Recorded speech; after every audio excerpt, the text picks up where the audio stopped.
Assalamualaikum warahmatullahi wabarakatuh. Apa kabar kalian? Semoga kalian baik-baik saja dan tetap diberikan kesehatan oleh Allah Subhanahu wa taala. Bantu channel kami dengan cara subscribe dan tekan tombol lonceng kalian. Terima kasih. Semoga kisah ini bermanfaat.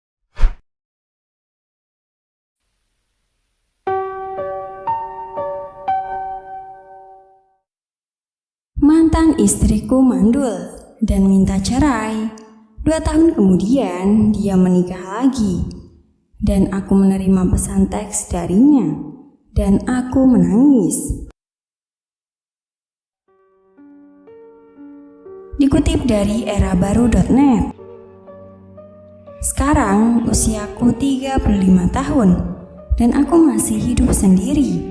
Bukan karena aku tidak dapat menemukan pasangan, tetapi karena aku enggan untuk mencari pasangan lagi. Karena aku tidak bisa melepaskan seseorang di hatiku, dan orang itu adalah mantan istriku. Sudah 2 tahun aku bercerai dengan mantan istriku. Dalam 2 tahun terakhir, aku masih sering mengingat bagian-bagian kecil saat kami bersama, dari awal kenalan hingga perceraian. Setiap adegan ditampilkan dalam pikiranku seperti alur sebuah film. Aku ingat bahwa pertama kali aku melihat mantan istriku adalah pada hari mendaftar untuk kuliah. Di bawah sinar matahari yang cerah, seorang gadis dalam gaun putih berjalan. Senyum manisnya membuatnya sangat cantik. Aku tertarik dengan gadis ini pada pandangan pertama. Kemudian aku mengetahui bahwa kami teman sekelas. Aku berpikir ini adalah takdir. Di akhir semester pertama, dia akhirnya menjadi pacarku. Kami menjalin hubungan selama hampir 4 tahun di perguruan tinggi. Dan setelah lulus, saya tidak sabar untuk menikahinya. Kehidupan pernikahan kami sangat bahagia. Dan cintaku padanya masih berapi-api seperti saat aku kuliah. Aku selalu membeli bahan makanan setelah pulang kerja setiap hari dan aku menyingsingkan lengan bajuku untuk memasak segera setelah sampai di rumah. Dia pulang kerja lebih lambat dariku. Hampir setiap hari sebelum dia pulang kerja, aku memasak makanan agar dia bisa memakannya untuk segera setelah pulang. Aku selalu berpikir bahwa aku adalah pria paling bahagia di dunia. Namun aku tidak pernah menyangka bahwa suatu hari aku akan kehilangan dia. Aku dan istriku sama-sama menyukai anak-anak dan selalu berharap untuk memiliki bayi kami lebih awal. Tapi setelah beberapa tahun menikah, istriku masih belum menunjukkan tanda-tanda kehamilan. Dia sangat cemas. Dan ibuku juga terus menelpon dan menanyakan tentang anak. Kemudian kami berdua pergi ke rumah sakit untuk pemeriksaan menyeluruh. Hasilnya mengonfirmasi bahwa istriku tidak bisa memiliki anak. Berita ini seperti sambaran petir bagi kami. Istriku menangis di tempat dan hatiku juga sangat berat.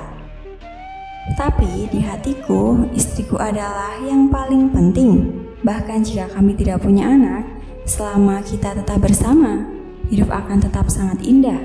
Aku mulai mencoba menghibur istriku. Tidak masalah jika kami tidak punya anak, kami masih tetap bahagia.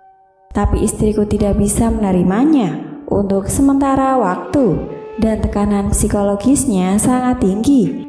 Dia tidak bisa memberiku anak dan dia kasihan padaku dan merasa bersalah. Pada saat ini, ibuku di kampung halaman. Saya mendengar berita itu dan datang semalaman. Dia menangis dan membuat keributan dan bersikeras agar aku bercerai. Tentu saja aku menolak. Aku tidak pernah berpikir bahwa ibuku akan memaksa kami untuk bercerai. Istriku tidak tahan dengan tekanan hidup dan mengajukan gugatan cerai dariku.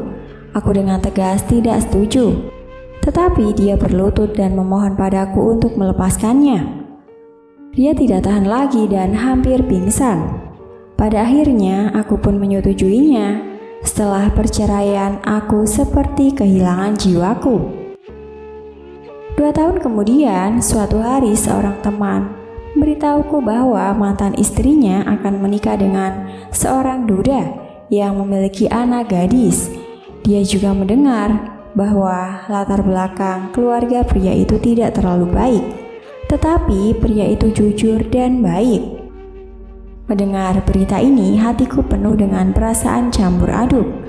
Aku berharap mantan istriku dapat hidup dengan baik, tetapi aku benar-benar tidak ingin dia menikah dengan orang lain.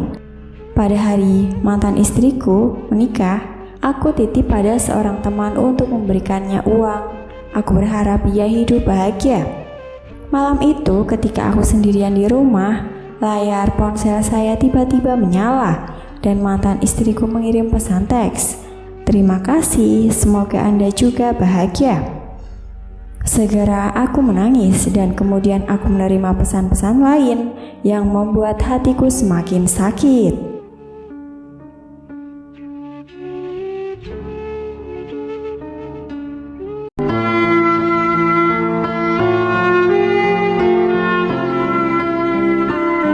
Assalamualaikum warahmatullahi wabarakatuh.